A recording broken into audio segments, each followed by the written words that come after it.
A gente abre para um debate, ok? Abre para um debate, aqui a interação. Eu já quero fazer até um registro, viu, de reconhecimento e agradecimento ao secretário, doutor Paulo Eli, porque, olha, secretário, a gente roda o país aí participando de atividades, discussões. Em regra, até por conta de uma agenda, a gente sabe que a agenda de secretário realmente é uma agenda diferente, especial. Em regra, os secretários participam da abertura, enfim, deixam seu recado e deixam o recinto para cuidar das suas agendas, né? E o secretário está aqui nos prestigiando, muito obrigado.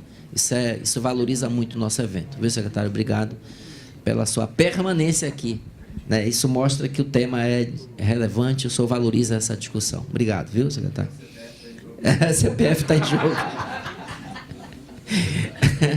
Bom, vamos lá. Então, assim, estão aqui à disposição os palestrantes. A gente pode levar essa interação aqui até o meio-dia, o que eu proponho, certo? Até o meio-dia, essa troca. Depois disso, a gente, enfim, faz aquela apresentação do GT, tá bom? Para o seminário. Porque a gente até foi muito legal o tempo, porque acabou assim que a gente conseguiu disponibilizar mais tempo para troca aí com a plenária. Então está aberto, o Catete já se inscreveu desde que começou o seminário, ele já estava inscrito. Catete, a gente aqui vai informal, tá? A gente está entre amigos, tá bom? E aí aqui para falar aqui na frente, fazer uma pergunta, algum questionamento. E aí, claro, aberto aqui, disponível aqui para os 3 palestrantes, tá bom? Bom dia a todos. Eu primeiro gostaria de parabenizar os palestrantes e me deixaram numa situação muito difícil, porque eu fiz 3 perguntas que, se eu for fazer as 3 perguntas, eu vou tomar uma boa parte do tempo, e esse não é o meu objetivo, né? Mas eu vou tentar fazer uma exposição a respeito do que eu ouvi da explanação de todos. Tenho muitas concordâncias e algumas discordâncias pontuais do que foi colocado. A primeira é em relação à questão do sigilo fiscal, quando foi feito pelo doutor Adicélio, no sentido de que o sigilo fiscal ele é muito restritivo, né, o entendimento que se tem. E eu sou um defensor de que o sigilo fiscal deva ser restritivo conforme a Constituição previu. A Constituição Federal, até porque o sigilo fiscal não é um direito dos agentes do fisco, ele é um direito dos contribuintes. Claro que o direito desses contribuintes está resguardado na Constituição e é uma obrigação funcional nossa zelar pelo sigilo fiscal. A própria Constituição já não estabeleceu que o sigilo fiscal seria muito amplo, da forma a questão da divulgação dos devedores do Estado, isso é tranquilamente previsto na Constituição, não há problema nenhum em relação à dívida ativa, de se nominar todos os devedores, e mesmo assim ainda há uma resistência em relação ao fisco de vários estados em fazer isso. Então, a primeira questão é do sigilo fiscal, porque eu acho que é um direito do contribuinte, até porque o contribuinte tem que ter defendido esse direito dele pelo seu modus operandi de suas operações, que se elas forem colocadas para todo mundo, ou para, mesmo que sejam autoridades, essa transferência colocada pelo doutor Adicélio, da responsabilidade de sigilo fiscal de um órgão para o outro, eu não vejo que ela funcione assim. Claro que uma autorização do judiciário pode se fragilizar qualquer situação, mas num processo específico, numa situação específica, não de uma forma geral, né? A questão das renúncias fiscais, claro que os dados que a gente tem acesso em relação à questão da OCDE e do relatório da OCDE, do BID, o Banco Mundial, quer dizer, eles não dizem respeito às renúncias fiscais dos estados. Por quê? Porque elas são uma caixa preta em todos os estados da federação. Nós tivemos a Lei Complementar 160, com mais o convênio, que todos os estados tinham que colocar todas as suas renúncias feitas de forma a ultrapassar a autorização do CONFAS, e, no entanto, há informações de que alguns estados, mesmo assim, não prestaram todas as informações que deveriam prestar em relação ao sigilo fiscal, né? Eu tenho essas informações de que não... Então, o que demonstra que, às vezes, é mais importante você sonegar uma informação dessa e correr o risco que ela pode ter, do que falar que ela existe. E aí ter esse segredo revelado e causando algum tipo de situação para o Estado. O que nos remete à questão colocada pelo doutor Fernando, de que nós ainda temos que muito trabalhar na transparência das informações em relação à questão das renúncias fiscais. Os números que nós temos não são verdadeiros, e hipótese nenhuma se nós levarmos em consideração as informações dos estados. Eu não estou nem falando dos 5.000 e poucos municípios que têm renúncia para tudo que é lado. Então, os 4,5, eles não são 4,5 com toda certeza.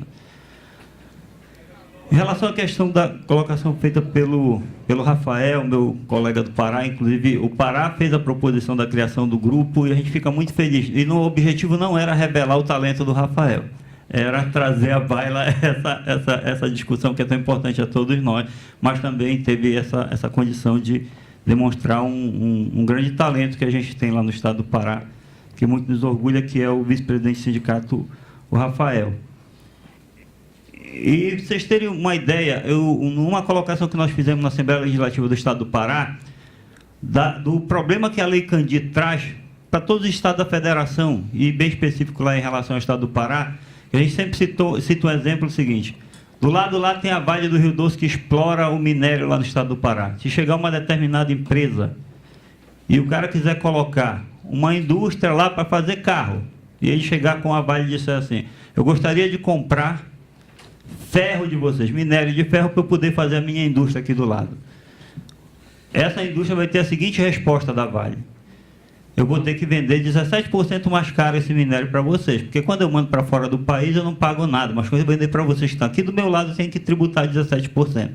É o que nós estamos construindo, aqueles dados que o Rafael deu, no seguinte sentido, de que a indústria de transformação reduziu de 50 para 35, e a de produto primário e semi-elaborado aumentou de 50 para 65, é nada mais, nada menos do que um processo de desconstrução da nossa indústria que a gente está fazendo ao longo do tempo, com o tratamento que a gente tem dado para as exportações. Não podemos menosprezar de que as exportações são importantes por causa da questão cambial, equilíbrio da balança e tal, mas ela destrói totalmente o nosso parque industrial, destrói emprego e o nosso desenvolvimento tecnológico. Desculpe eu ter me estendido, eu acredito que tenha feito algumas perguntas.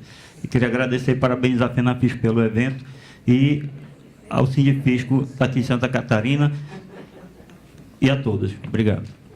Obrigado, Gatete. Eu precisei sair rapidinho ali para ir ao banheiro. Alguém se inscreveu? Não, porque senão a gente já passa aqui para a mesa. Ninguém mais?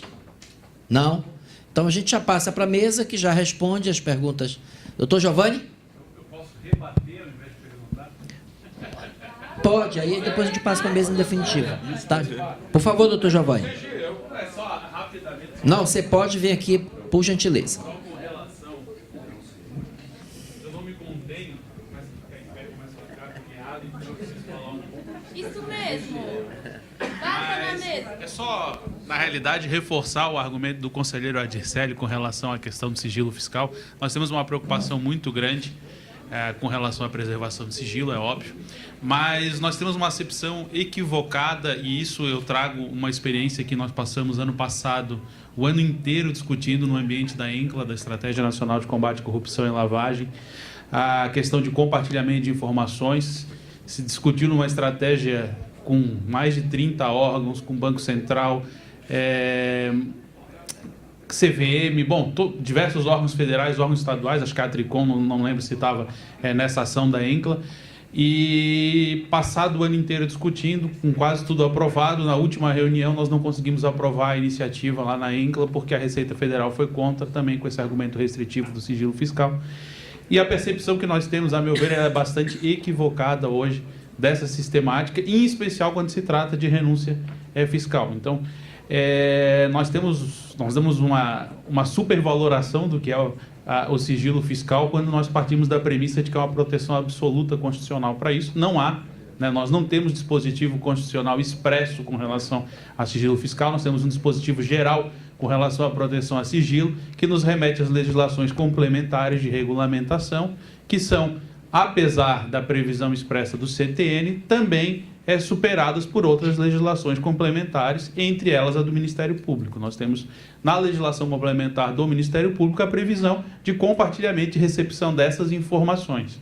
Então nós temos essa queda de força ainda com a Receita Federal. Graças a Deus aqui no estado de Santa Catarina nós conseguimos evoluir. Em alguns estados nós sabemos que está havendo uma evolução, porque há sim uma transferência de sigilo. E se nós não avançarmos para essa perspectiva, nós vamos continuar batendo sempre nesse mesmo problema, inclusive dentro da renúncia fiscal. Por quê? E aí eu faço a minha conjectura ao conselheiro Adircélio. Nós temos visto que há uma grande dificuldade dos órgãos de controle, Ministério Público, Tribunal de Contas, de se obter as informações para exercer esse controle da renúncia de receita. Então, dentro dessa perspectiva, será que seria viável implementar dentro dos órgãos de controle, em especial dos tribunais de contas? Eu sei que em Santa Catarina o setor de controle da receita tributária ele não chega a 1% do pessoal do Tribunal de Contas, 99% trabalharia dentro da despesa, pelo menos foi uma informação que me deram em termos de pessoal, não sei se procede. Mas será que seria viável nós aí conseguirmos evoluir dentro dos tribunais de contas em termos de pessoal para se alcançar um percentual significativo e, de fato, se trabalhar controle de arrecadação tributária, porque assim, há um descontrole total, isso é pacífico nos entes da federação, a gente tem contato tanto no âmbito municipal quanto nos demais estados, com promotores que atuam nessa área, e nós temos visto que há assim, um descontrole absoluto dos benefícios que são concedidos, no sentido de que as condicionantes, principalmente, não são acompanhadas, então você não sabe se aquilo que é prometido para receber um benefício fiscal vai ser cumprido ou não, e eu acho que isso é algo que os tribunais de contas poderiam fazer. Então, nós temos essa preocupação e, acima de tudo, uma preocupação de que haja uma proteção de isonomia tributária. A gente, quando fala em renúncia, acho que o maior foco de uma renúncia fiscal é você conseguir incentivar um determinado segmento econômico e não incentivar uma determinada empresa. Infelizmente, no Brasil, o que a gente tem visto é que hoje algumas empresas, dentro de segmentos econômicos, despontam, e quando vai se verificar depois por que isso aconteceu, a gente vê que, olha, mas por que nesse setor só essa empresa tem direito a esse tratamento tributário diferenciado e não as demais? Então, eu acho que essa transparência que vai decorrer dessa reinterpretação do que é de fato sigilo fiscal, com um controle maior das cortes de contas e a participação dos demais órgãos de controle, acho que nós vamos conseguir chegar lá. Então, faço só esses questionamentos e essa pequena contra-argumentação com relação a essa visão do sigilo. Obrigado e desculpa por ter me alongado muito. Tá, obrigado, doutor Giovanni. Só um pouquinho, vamos lá, vamos fazer assim. Já vi que tem o Celso e o... Mas vamos logo passar aqui. Eu precisei me ausentar rapidinho durante a fala do Catete. Houve, pelo que eu entendi, indagações. O doutor Adircélio, apenas para ele que houve? Apenas para o doutor Adircélio que houve na fala do Catete? Para o Fernando. Então a gente passa logo para o doutor Adircélio, que também já houve uma segunda questão apresentada pelo doutor Giovanni, e depois para o Geiger. Aí depois a gente volta ali para Malhane e João Hélio. Ok? Por favor, doutor Adircélio. Obrigado, presidente Charles. Primeiramente, cumprimentar o Catete por ter lançado esse questionamento, da mesma forma também, doutor Giovanni, pela manifestação e até em apoio ao nosso posicionamento. Quando eu trouxe esse assunto aqui, eu não esperava unanimidade. Eu sei que é um tema polêmico, ainda mais no seio do fisco, que trata com muito zelo as informações sobre sua custódia, e não poderia ser diferente. Informação também é poder, compartilhar informação é assunto sensível, porque ninguém quer compartilhar poder, mas eu insisto, eu penso que na atual quadra, essa interpretação restritiva com relação a fornecimento de informações de arrecadação e renúncia, ela está cada vez mais anacrônica. A transparência, ela atua a favor da sociedade, e a opacidade atua justamente no sentido de incentivar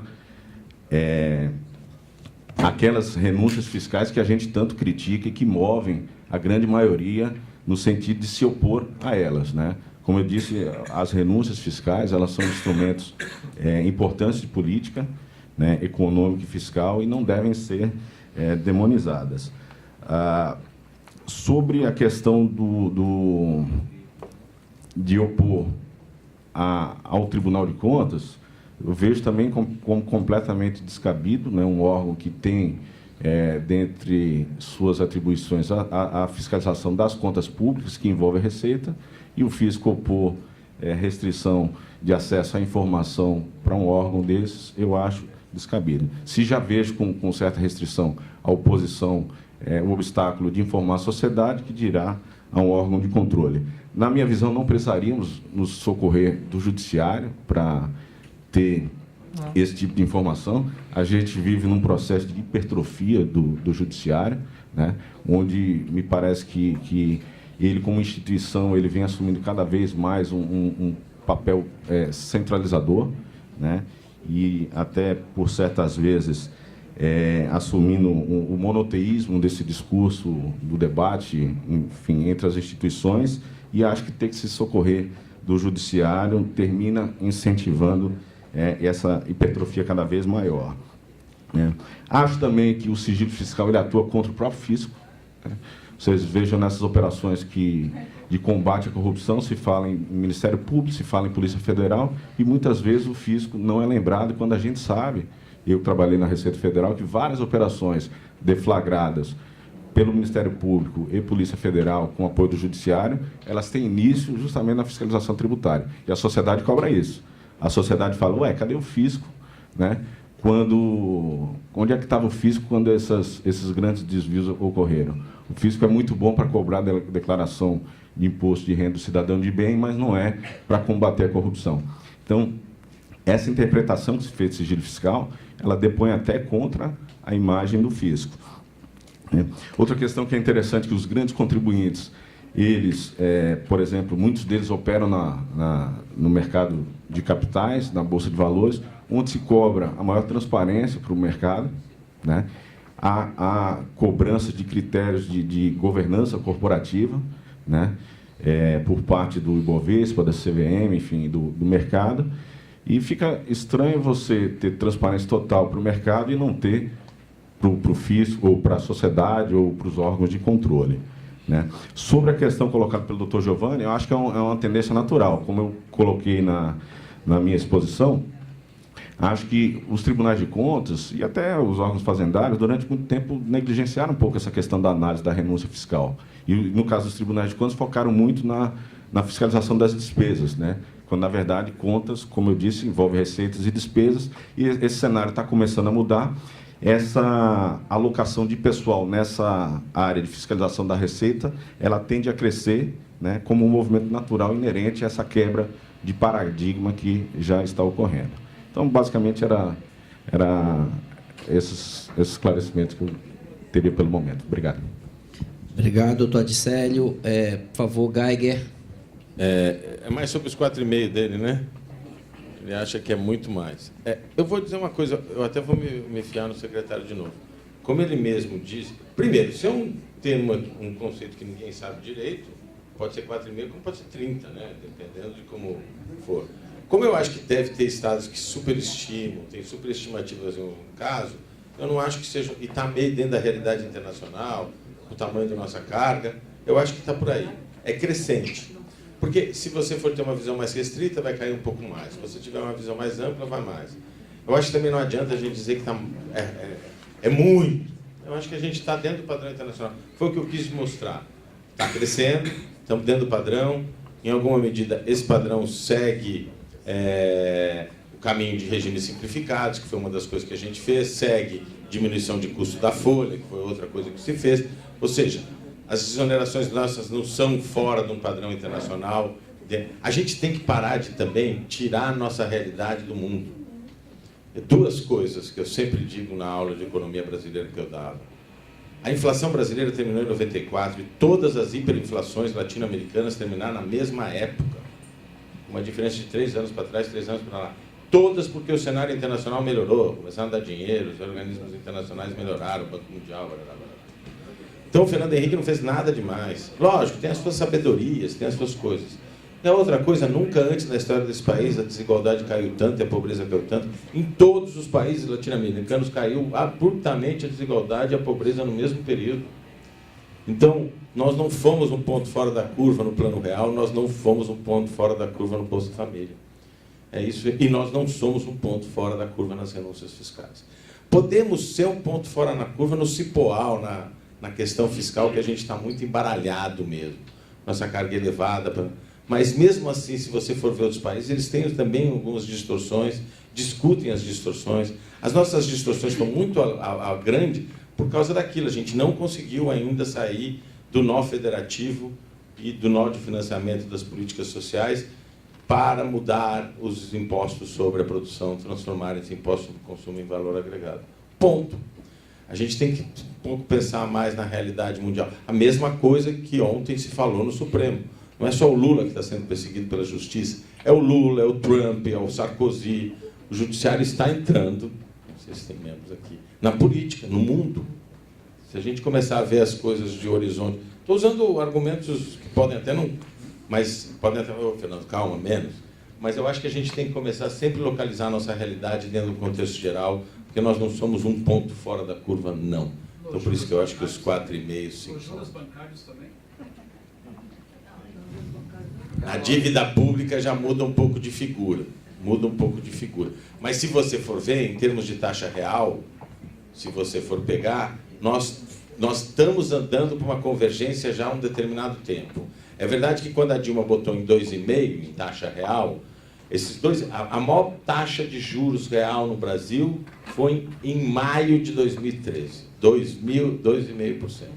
Data interessante para se pensar tudo que aconteceu, tudo por vir, né? Mas isso é verdade, isso é verdade. Tem duas coisas que é verdade que estão relacionadas. A outra verdade é que nós somos o país que menos tributa ricos no mundo. No mundo. Ricos, os 10% mais ricos, entre os quais estamos nós. A minha alíquota efetiva é de torno de 14%. É baixíssima se eu morasse em outro país, se fosse funcionário de alto rendimento em outro país. Não seria 14%. E mesmo considerando a tributação sobre o consumo que eu pago pouco perto de uma pessoa na mesma posição social na Europa, ou nos Estados Unidos, na Argentina ou no Uruguai. Então, mas estão relacionadas, porque a suboneração minha está muito ligada ao financiamento da dívida pública. Porque todo mundo acha que a dívida pública só está o Itaú, barará, está todo mundo ali que está nos 20% mais ricos também. E a gente só paga 15% sobre as aplicações. E tudo é muito baixo perto das outras situações. Ao mesmo tempo, a gente pressiona as empresas com 34%. Então, enquanto a gente não começar a legislar um pouco contra nós também, nós não vamos sair dessa... Porque aí dá um pouco de autoridade quando você legisla contra si. Eu tenho participado de debates, porque a pessoa me te ataca e fala, mas eu estou tirando do meu bolso, né? Então, você ganha um pouco. Mas é um risco. Eu não quero pagar 22% sobre minha renda, mas seria bom. Seria bem salutar para a economia brasileira. Obrigado, gente. Muito bem. Obrigado, Geiger. Aliás, eu fazer um registro, tá? Importante. O Geiger, ele não está aqui no mini currículo dele, que ele vai ter que incluir agora. Mais curtido, então. Exato. Ele integra o nosso grupo de trabalho, de estudos e de elaboração da proposta do projeto de reforma tributária solidária que está sendo desenvolvido em parceria pela Anfip e a FENAFISCO. Então, o Geiger nos dá a honra de compor esse grupo de trabalho de gente, né, desse quilate, enfim, e desse grau de polemização dos temas, né? Muito bem. Então, Geiger, viu, Geiger? É muito bom tê-lo conosco lá nesse trabalho. Houve inscrições, novas inscrições? Houve. Pois não, vamos já, só que tem inscrições aqui, vou já, tá? Malhane, Celso Malhane, João Hélio. Peraí. Então agora, espera aí, vamos lá. Então vamos anotar aqui, tá? Só levantar a mão e dizer o nome, tá bom? Para que o Rafael vá me auxiliar aqui, tá? Malhane, já lembro. João Hélio. João Marcos. Weber. Marco Aurélio. Bahia. Vamos tentar garantir os 5, propõe aos palestrantes aqui, tá? Pra gente... Tá ok? Vamos lá. Malhane, por favor. Não, você vem aqui para poder... Por favor. Afinal, renúncia fiscal aparece, dito por muitos como caminho, e visto também como um grande caminho de problema.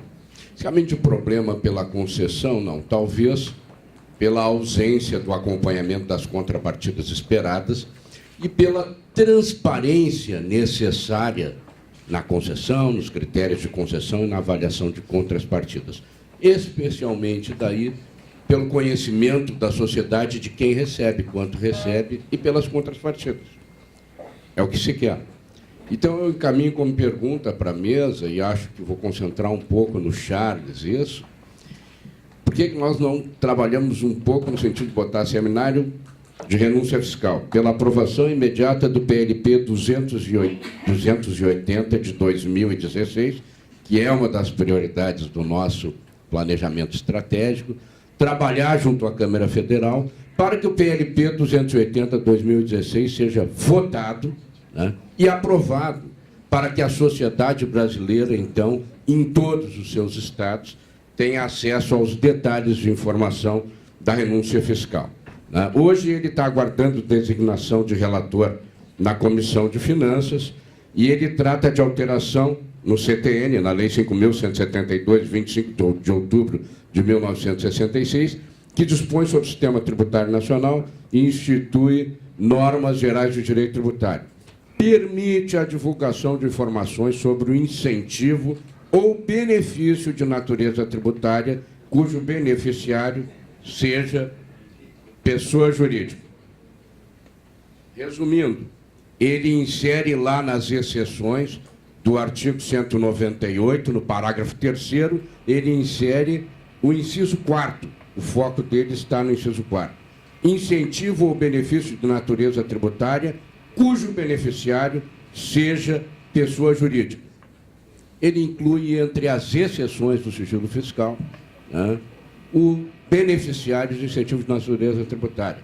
Coloco à mesa o questionamento e a provocação para que nos próximos seminários que venhamos a fazer se coloque pela aprovação do PLP 280-2016 imediatamente. Obrigado.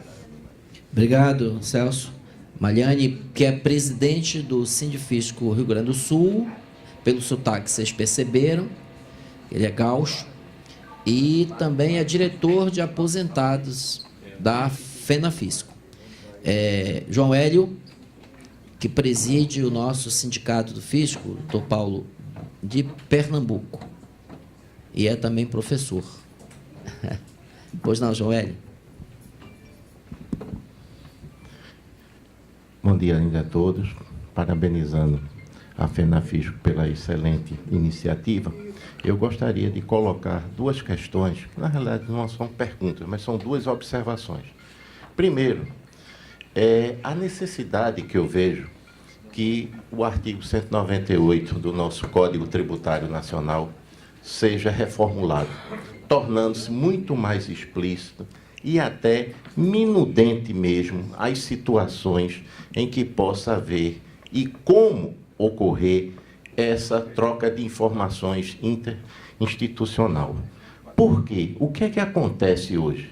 A grande dificuldade que existe entre a Fazenda Pública prestar informações, quer ao Ministério Público, quer ao Tribunal de Contas, é um receio, na realidade é isso que ocorre, é um receio das secretarias de Fazenda, das administrações tributárias, de prestar essas informações, porque não tem certeza das consequências que poderão advir dessas situações. Então, eu que trabalhei durante 15 anos numa área de assessoria dentro da Secretaria da Fazenda do Estado de Pernambuco, passou por minhas mãos N solicitações de informações dessas, quer de Ministério Público, quer de tribunais de contas, e o secretário da Fazenda encaminhava esses processos para que nós opinássemos, e nós tínhamos uma maior cautela e, ao mesmo tempo, tínhamos um instrumento muito parco para trabalhar com ele, que é o artigo 198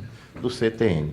Então, do ponto de vista operacional, eu acho fundamental que esse artigo seja revisto do nosso Código, seja tornado mais claro, mais explícito e com as situações de forma minudente, detalhada mesmo, que desse segurança aos próprios titulares das pastas, porque isso, para nós que trabalhamos em assessoria, nós tínhamos toda uma preocupação também, uma proteção do nosso titular na nossa pasta, né? De que ele não viesse a sofrer nenhum tipo de consequência negativa, porque, afinal de contas, era ele que ia assinar o documento. Então, isso a gente tinha uma preocupação enorme. Então, eu senti realmente na pele, durante 15 anos, essa dificuldade. Então, acho que esse artigo 198 carece urgentemente de ser revisto. Bom, quanto à questão das renúncias fiscais, o doutor Fernando fez uma indagação, quem era a favor, quem era contra, e eu levantei a mão contra, mas vou dizer uma coisa ao senhor e aos demais presentes aqui nessa sala. O motivo de eu ser contra é porque eu acho que os incentivos fiscais hoje, eles estão completamente sem controle, tá certo? E mais, eu me preocupo com a questão da renúncia fiscal, e os senhores e as senhoras aqui não se espantem com o que eu vou dizer, muito mais com a legitimidade do que com a legalidade. Tanto é que eu escrevi um texto, que foi a minha tese de doutorado, que é sobre a questão da legitimidade dos incentivos fiscais num contexto de guerra fiscal. Por quê? Qual é o grande problema da legitimidade que eu acho? Eu não estou muito preocupado se o CONFAS autorizou, se o CONFAS não autorizou, porque isso eu entendo que a autonomia dos estados é superior a isso. E o CONFAS não tem sanção, na realidade, para dizer dê o benefício, não dê. Então, vamos ser muito sinceros. Cada estado dá o benefício, na minha opinião, que quiser. Agora, o grande problema é quais os retornos sociais para os verdadeiros donos desse dinheiro. Porque quando a gente fala de dinheiro público, isso é uma falácia. A gente está falando de dinheiro do povo, do cidadão. Então, quando as empresas vão pleitear incentivos fiscais, elas vêm com uma bonita carta de intenção, dizendo que vão gerar tantos mil empregos, tantos empregos diretos, uma arrecadação de tanto ou tanto, e, na realidade, não é isso que nós verificamos na prática. Quando conseguimos verificar alguma coisa. Então, nós não verificamos quanto de fato foi investido, não há uma auditoria contábil em cima disso. Nós não verificamos quantos empregos foram gerados, não verificamos o impacto positivo que teve cada um desses investimentos na microrregião onde eles foram instalados, nem no Estado como um todo. Essa é uma questão que eu acho de fundamental importância. A terceira questão é que os incentivos, muitas vezes, são maiores do que o investimento. O que é que eu digo aos senhores e às senhoras? Muitas vezes, um investimento industrial, só a título de exemplo, ele está estimado em 20 milhões de reais. Nós damos um benefício fiscal. Se nós formos somar ao longo dos anos, durante 11 anos, uma redução de base de cálculo, um crédito presumido, que é de 60, 70 milhões. Então, nós estamos incentivando 3, 4 vezes o valor investido pela empresa. Lembro aos senhores que a Sudene, na época, né, Superintendência de Desenvolvimento do Nordeste, que foi acusada de N questões de corrupção e etc., mas ela tinha o cuidado de nunca incentivar além do investido. Pelo menos isso. E nós, nos estados, não estamos fazendo isso.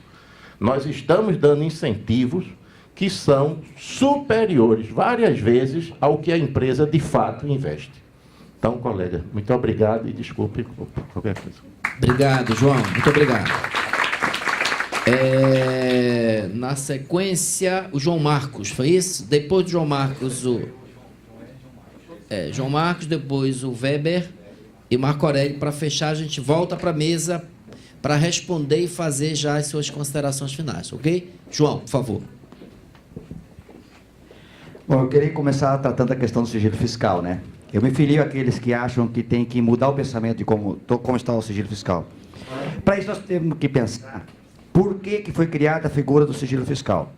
Quando o auditor vai numa empresa, Ele tem acesso a todas as informações da empresa. Informações que podem significar até mesmo a falência da empresa se ele faz essa informação para o concorrente dele. Então, nós temos acesso a fórmulas de produção, para você poder calcular o custo de produto, você tem que ter acesso ao material que vai naquilo ali, então você tem acesso à fórmula, que é algo, o segredo industrial da empresa. Você tem acesso a cadastro de clientes e fornecedores, que pode ser fundamental em determinado ramo, se o concorrente dele sabe de que ele compra com preço melhor ou para quem que ele vende melhor. Isso pode significar um diferencial muito grande ali para ele. Nós temos acesso aos dados financeiros, que no mercado significa se a empresa está com a finança em dias ou não, e isso pode ser uma informação importante. Nós temos acesso à margem de lucro que ele pratica, porque nós temos que calcular o imposto sobre isso aí, e nós temos disponibilidade financeira, se ele está bem das pernas ou não. Então, é isto que o sigilo fiscal visa preservar. Ele não visa preservar quando ele está tratando com dinheiro público, que é o caso da renúncia fiscal. Não está visando preservar essa informação. E eu vou citar um caso que acontece com a gente, nós sindicatos. Se nós recebemos a contribuição sindical, nós passamos a estar automaticamente sujeitos à fiscalização do TCU. Nós somos sujeitos à fiscalização, sob o argumento que nós estamos recebendo dinheiro público. Ora, o dinheiro público que nós estamos recebendo na contribuição sindical, que é descontado, que é o imposto, né? É descontado de nós, servidores, nós somos sujeitos à fiscalização do TCU. O dinheiro público que a empresa ganha, ela não pode estar sujeita à fiscalização do TCU, então tem algo ilógico aí nisso aí. Então, só deixando bem claro, não é esta informação que o sigilo fiscal quer preservar. Ela quer preservar a capacidade comercial e industrial da empresa para que isso não vire algo que possa ser exposto e possa significar para ela uma perda de ganho nessas informações aí. Bem claro, a falta de transparência, ela favorece a corrupção. Se nós estamos na média mundial com relação à quantidade de benefícios fiscais, eu acho até que não, porque me filia a essa de que quando colocar os estados e municípios, nós estamos um pouco acima disso aí, e aí vai para a teoria do que é o que não é, mas a falta de transparência favorece com que esses benefícios fiscais, em muitos casos, não sejam dados por interesse público mesmo, mas sejam dados por interesses particulares, por interesses momentâneos de governo, de momento, era o caixa 2 de campanha, várias outras coisas que isso acontece e é utilizado o benefício fiscal para essa finalidade. Quando nós falamos de carga tributária, um dado, por exemplo, quando abrir essa caixa preta, o Tribunal de Contas vai descobrir, o Ministério Público vai descobrir, que nem os fiscos não têm essa informação. Nós não temos, isso aí me filia ao João Hélio, nós não temos esse cálculo. Sequer o fisco pode fornecer para o Ministério Público ou para o Tribunal de Contas quanto efetivamente está sendo renunciado, porque não tem essa informação.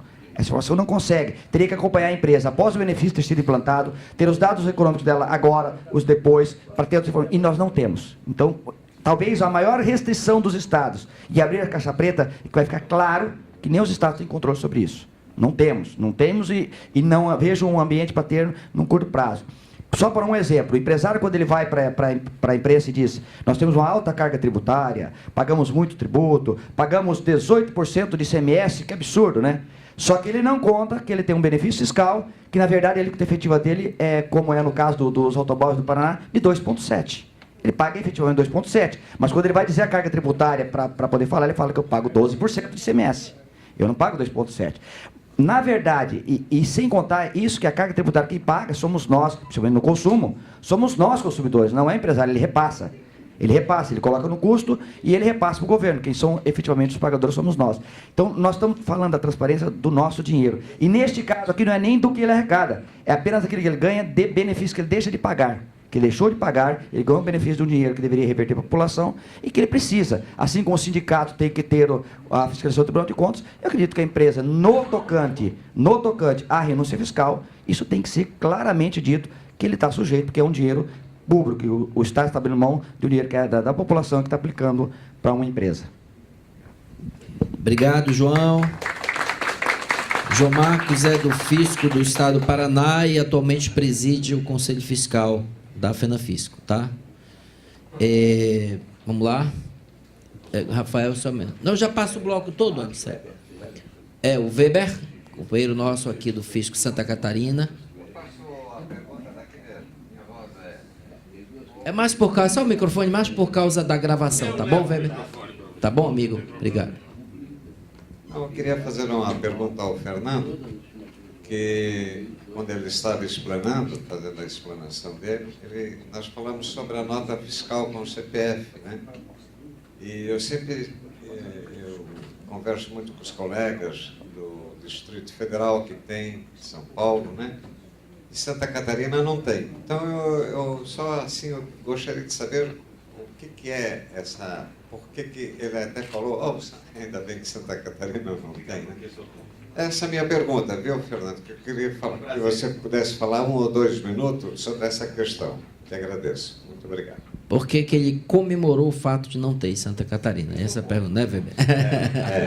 Não, de uma forma geral, né? Sim, sim, claro. Obrigado, Weber. Por último, Marco Aurélio. Eu não vou dizer de onde ele é, vocês vão notar. Marco Aurélio. Depois do Marco Aurélio, a gente já devolve para os palestrantes. Quem tem resposta a resposta a fazer. Pergunta a responder. Bom dia. Responde e já faz as considerações finais. Okay. Tá bom, Edcélio? Marco Aurélio. Bom dia. Na verdade, eu queria fazer uma pergunta para o secretário, infelizmente ele saiu. Quando ele citou que algumas empresas foram desativadas, estão lá do... Em Feira de Santana, na minha cidade, aconteceu um fato sui generis. Aí eu queria saber se no Brasil se já existiu alguma empresa que tenha sido fiscalizada, ou até pelo Ministério Público, depois que ela fechou. Ela era uma subsidiária da Ford, fornecia material para a Ford, fica a 80 quilômetros da base da Ford, e ela simplesmente chegou em Feira de Santana e disse que ia embora. Aí foi um alvoroço danado, entrou o prefeito, entrou o governador, mas infelizmente já tinha ido mesmo, porque o incentivo, o tal do incentivo, o período de incentivo já tinha ido embora. Mas, para surpresa da gente, ela foi para Aracaju. Ela alegou em feira que, comercialmente, não tinha mais como, que estava tendo prejuízo. Se ela está tendo prejuízo em Feira de Santana, naturalmente ela vai ter em Aracaju, porque o cliente dela é um só, é a Ford. Aí eu gostaria de saber se no Brasil já existiu alguma empresa que tenha tido esses benefícios fiscais, tenha alegado falência, e se já se apurou, se realmente faliu, se foi uma falência fabricada. E eu não sei, o Ministério Público se existe alguma ação no Brasil, ou se já existiu alguma iniciativa de algum desses órgãos para combater isso aí, para se saber se realmente aquilo foi uma falência ou se foi uma manobra do incentivo fiscal. Obrigado, Marco Aurélio. Baiano, companheiro do Sindicato da Bahia, categoria da Bahia. Não foi uma... a pergunta é se foi falência ou falácia, né? Como diz aqui o Rafael. O Paulo, que é de Sergipe, não precisa dar explicações. O Paulo, que é de Sergipe, não precisa dar explicações, porque não é responsabilidade dele, né? A transferência para Sergipe da Paulo. Com certeza, isso aí foi organizado. Lá, todo o setor industrial de Sergipe, todo, é só requerer. Programa Sergipano de Desenvolvimento Industrial. É 92% de redução no valor a recolher. Não é isso. Mais cálculo, não. É 92% do ICMS devido. Se preocupe que vai aumentar. Tá só em 92? Aí o cara não foi para lá porque... Tá certo. Obrigado. Vamos lá. A gente devolve aqui para o doutor Adicélio, depois o Rafael e, por último, o Geiger, para a gente encerrar essa parte do trabalho, tá? Muito obrigado. Obrigado, presidente. Bem rapidamente, até mesmo porque eu vou ter que me ausentar daqui a pouco. Acho que o João Marcos foi muito feliz com relação à leitura que ele faz da construção histórica do sigilo fiscal. Acho que a razão de ser do sigilo fiscal é realmente essa, isso tem que ser preservado. Informações sensíveis ao negócio de um contribuinte e que a autoridade tributária tem acesso em função do seu ofício, essas têm que ser preservadas. Agora, o quanto se arrecada ou o quanto se deixa de arrecadar, isso, para mim, é informação pública, né, e que não estaria abarcada pelo sigilo fiscal, né? É como a sociedade é um grande condomínio, né? E eu, como condômino, eu tenho o direito de saber o quanto os demais moradores do prédio pagam ou deixam de pagar do valor do condomínio, ou o seu cálculo, se está correto ou não. E simplificando, mais ou menos isso, né? Acho que a solução legislativa é uma via, como colocada pelo João Hélio, a preocupação dele, e na mesma linha me parece também o Mariano, quando resgatou o PLP 280 em 2016, mas eu acho que também não dá para esperar a solução legislativa, né? O processo legislativo é moroso, né? Existem vários entraves para o andamento célere dessa questão e a gente precisa de celeridade nisso.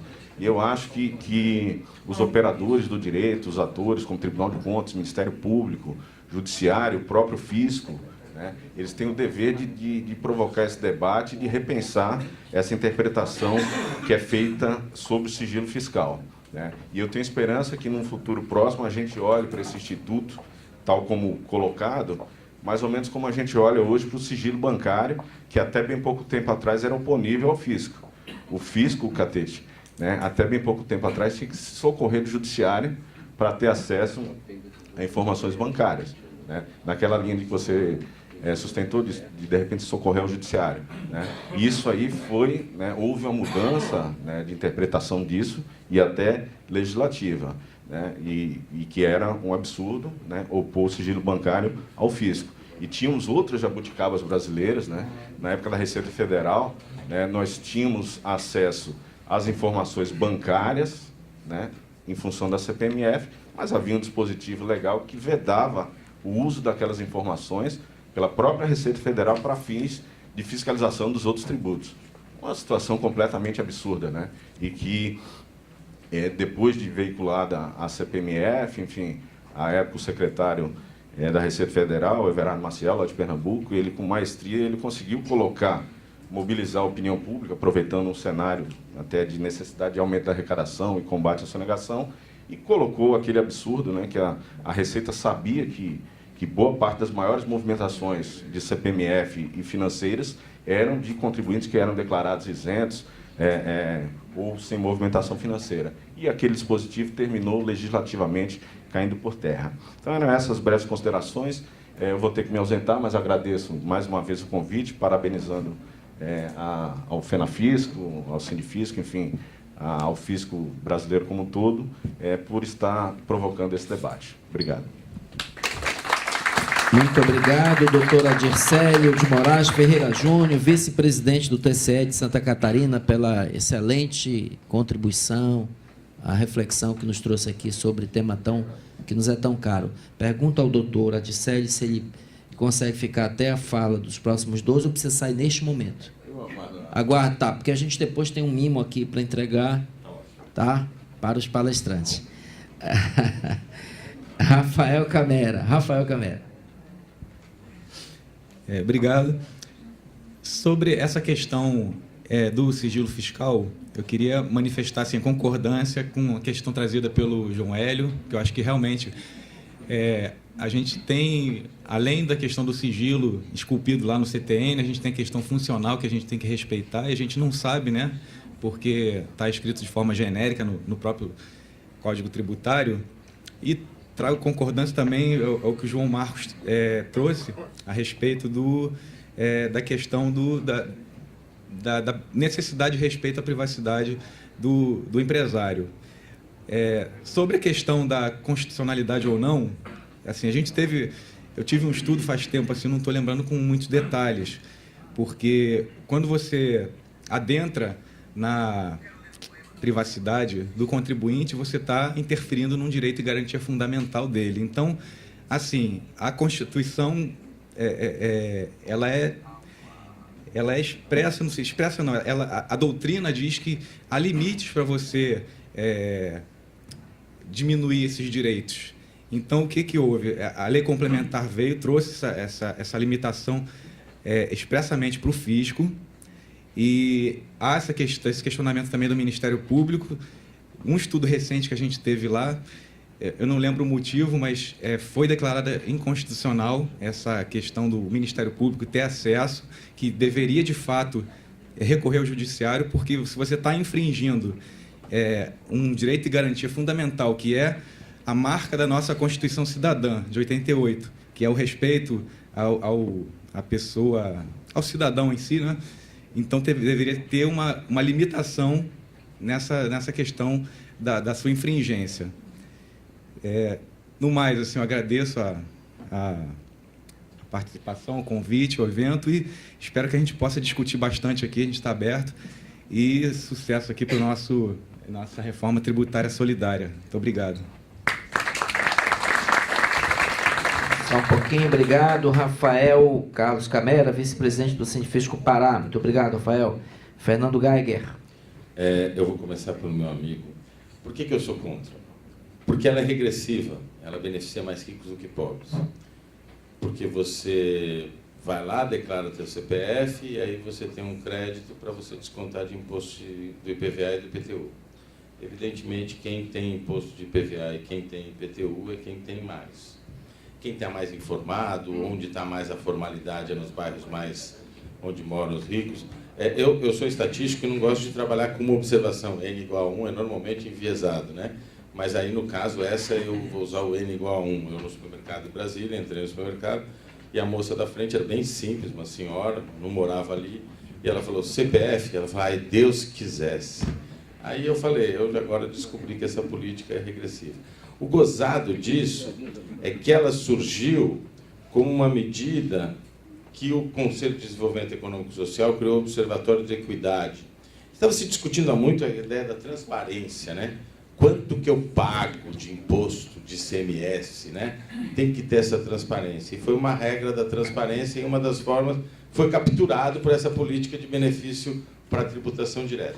O gozado, vocês conhecem, eu não sei se é folclórico, mas me informaram, o ex-secretário de São Paulo, Clóvis, eu esqueci o nome dele, ele fez um teste, foi com a família no supermercado, com 4 produtos, cada um foi num caixa e entregou os produtos de ordem diferente. O resultado da estimativa do Instituto Brasileiro de Planejamento Tributário, que é quem levou uma grana nisso, é diferente, dependendo da ordem que você coloca os produtos. É impossível você estimar quanto tem de ICMS num quilo de arroz que tu compra em qualquer bodega, em qualquer lugar do Brasil. Na verdade, essa política toda virou um ganho para alguém estimar a carga e virou um ganho para as pessoas que têm IPTU e IPVA. Então, a política é regressiva, por isso que parabenizam o Estado não fazer isso. Efetivamente, os estudos sobre eficiência tributária mostram que tiveram melhorias de arrecadação. Mas, até aí, eu acho que todas as políticas recentes, em termos fiscais, são regressivas, salvo, acho que todas, porque desoneração da folha é regressiva, porque, na verdade, a expectativa é de que os trabalhadores vão ganhar formais parte dessa desoneração, vai se transferir para salários. Como você mitigou a perda de arrecadação da folha pelo PIS/COFINS, você está cobrando da sociedade toda, mais de pobres, porque consomem relativamente ao seu orçamento maior, e está dando dinheiro para a classe média formalizada, os trabalhadores formalizados. IPI de linha branca, IPI de carro também. Porque se você for ver toda a ascensão, todo o acesso que dizem que as classes D e E tiveram ao mercado de bens duráveis, parte do acesso, segundo a pesquisa de orçamentos familiares, é segunda linha. Então, se você está beneficiando a compra de uma geladeira nova, não é para quem está comprando segunda linha, concorda? Então, também é. IPI de carro, não preciso dizer, né? Que o governo também fez. O PIS/COFINS da cesta básica é o único que você teve algum efeito distributivo. Sobre a discussão de que a gente, legitimidade, legalidade, as contrapartidas, de fato, o problema da avaliação das políticas públicas é muito grande, mas no geral, a gente não tem um problema só específico nas renúncias, nós temos problemas em vários. Mas nas renúncias é mais grave, porque você pode imaginar, não tem muita avaliação do impacto do Bolsa Família, não tem muita avaliação do impacto do Minha Casa Minha Vida, porque, na verdade, os organismos multilaterais gostam muito de fazer experimentação, né? Tratar o povo como cobaia. Ou seja, vou dar Pronatec para um e não vou dar Pronatec para outro, e daqui a 2 anos eu vou ver o que aconteceu com um e com o outro. No caso nosso, brasileiro, a gente tem fugido dessa forma de pensar as políticas públicas, porque a gente tem uma demanda reprimida muito grande. E aí não é um país pequeno, é um país continental, tem a questão federativa. Como que tu vai fazer? No Bolsa Família, no início, propuseram o Banco Mundial a fazer uma avaliação de separar alguns municípios receberem e outros não. Aí o pessoal do governo falou, você quer que nos matem? Eu chegar para o município, a gente estava fazendo um experimento, se essa política vai ter efeito, se o município foi selecionado a não receber, não pega. Então é muito difícil a gente, nas políticas, pela dimensionalidade, pelo desenho federativo, a gente seguir os ditames de fazer uma avaliação com linha básica e depois adiante. Mas na renúncia é possível, porque na renúncia você está dentro do Estado, então os Estados deviam ter grupos de avaliação nas suas secretarias de Fazenda para isso. Ou seja, prévia à isenção, aquela que a gente está propondo, e lá ver como as indústrias estão, semelhantes indústrias, do setor que vai receber e do setor que não vai receber. Passado um ano, ver o que aconteceu. É mais tranquilo, tem menos problemas para fazer isso. Mas eu acho que tem pouca expertise. Então, eu acho que é começar a pressionar via o sindicato para que a gente tenha. Porque a gente só vai ver se está tendo contrapartida se a gente fizer uma boa avaliação antes e depois desse tipo de benefício fiscal. Fernando, só uma posição, desculpa que eu ia tentar um pouquinho. Os controles, tá, e o gerenciamento dos programas de incentivos fiscais não estão dentro da fazenda, estão fora. Esse é o que é o nosso grande Piorou problema. mais ainda. Esse é que é o nosso grande problema. A gente só faz o acompanhamento da parte fiscal, mas da parte social, da parte do resultado, nós não temos. Gerenciamento é fora. Bom saber. Isso daí a gente tinha que incorporar, ter mais transversalidade. Outra coisa importante sobre esse negócio do sigilo, eu só vou entrar, de vez em quando a gente ganha alguns espaços de ter acesso aos dados por pressão. Então, por exemplo, a Receita Federal agora está divulgando os dados do imposto de renda numas tabulações bem mais abertas, não é a abertura do sigilo. Isso gerou uma possibilidade de trabalhos muito grandes. Mas, por exemplo, nós do IPEA e outros colegas nossos, nós temos brigado com a Receita há muito tempo para ela fazer uma amostra dos declarantes, uma amostra, não fazer um dado agregado, desidentificar e passar para a gente estudar. Faz uma amostra estratificada, os mais baixos, e não é, eles são muito reticentes a isso. Essa reticência toda leva também, nós temos um dos países no mundo, com o tamanho que nós temos, que não tem pesquisa de consumo financeiro, vamos dizer assim, de finanças das famílias. Nos Estados Unidos e na Europa, os bancos centrais, junto com os seus outros organismos, fazem pesquisa de orçamentos financeiros. Porque tem que sair do Banco Central em alguma medida, porque tem a questão do sigilo, quem eu vou sortear, e a gente é um dos poucos países que não tem. E se, dado os juros, a gente devia ser um país que tinha muita preocupação em levantar onde o cara está perdendo na Casas Bahia e onde o cara está ganhando no Tesouro Direto. E a gente não tem a mais pálida ideia de quem é pressionado no seu orçamento pelo crédito ao consumidor. A gente sabe, lógico, mas a gente podia ter números sobre isso. Se a gente fosse na casa das pessoas perguntar as coisas como se faz em países que têm bancos centrais, IBGEs, organismos de controle, secretarias da Fazenda, tão capacitados quanto o nosso. Ou seja, mais uma vez, é poder, não é a lei só. Muito obrigado, gente. Obrigado, Dai.